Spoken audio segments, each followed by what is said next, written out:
impression you get here in Dubai is of a very happy and prosperous society, happy country, Sunni Muslims, as we know.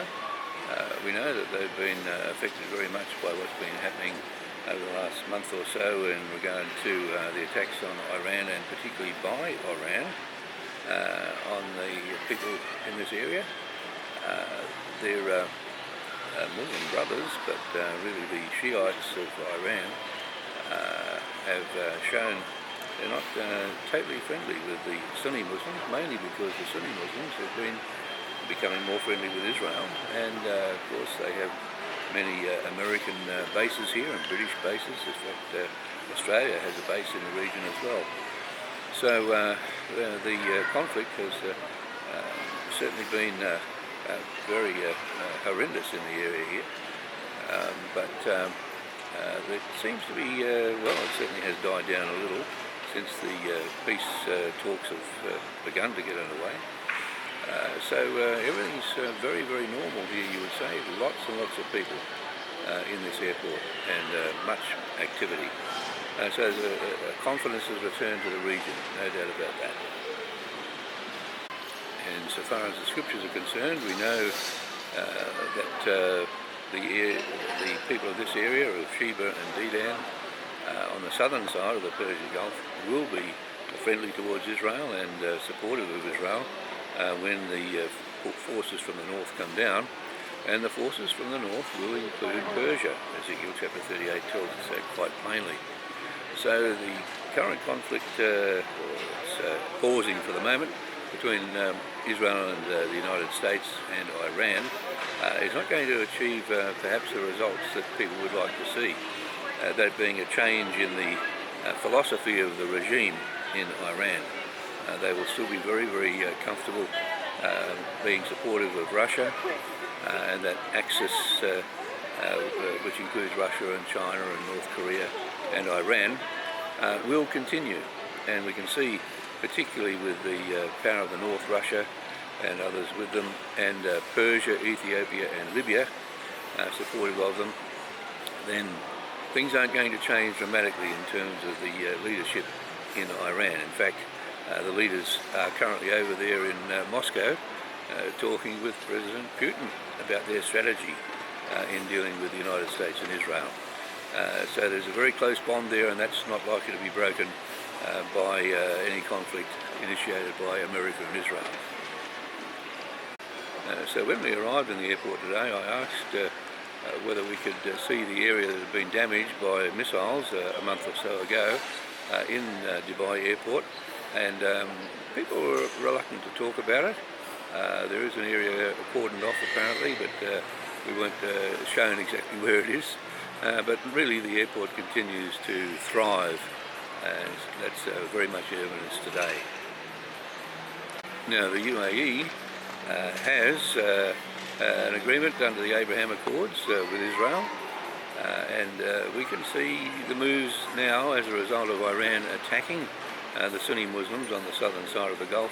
We can see a much closer alliance of countries such as Saudi Arabia in particular, where they are most likely going to join something akin to the Abraham Accords, and there will be an agreement there because Sheba and Dedan are to be supportive of Israel, together with the merchants of Tarshish in the last days.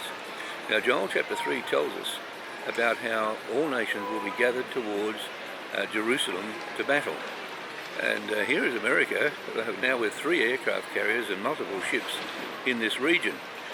So we could be getting very, very close to that time when all nations are drawn. Wake up the mighty men, let all the men of war draw near, Joel chapter 3. Now Joel chapter 3 starts in the first few verses talking about preparations for Armageddon, and then there's an interlude through to verse 8, which talks about dealings with the people of Tyre and Sidon and all the coasts of Palestine. And then the chapter resumes in verse 9 to begin talking about the actual war of Armageddon.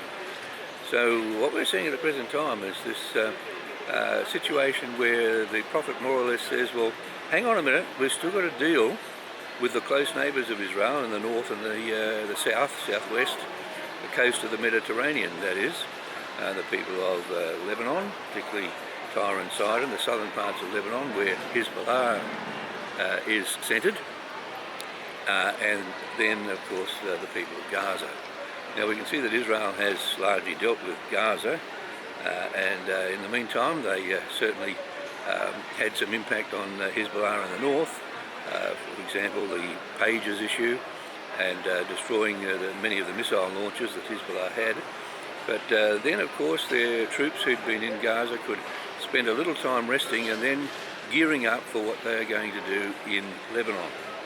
Now we can see that in the south they've moved into Lebanon and said we're not going to shift from here until Hezbollah is sorted out, and America is of course in favour of that.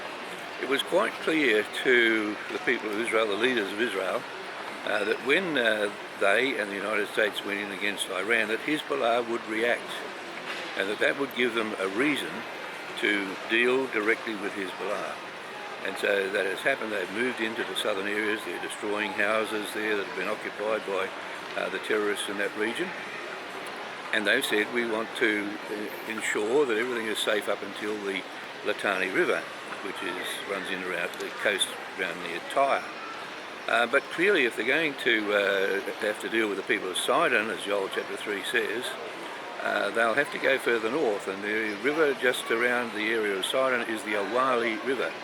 So I think watch this space. Israel has actually moved to some extent beyond the Litani River already in recent times, in the last week or so.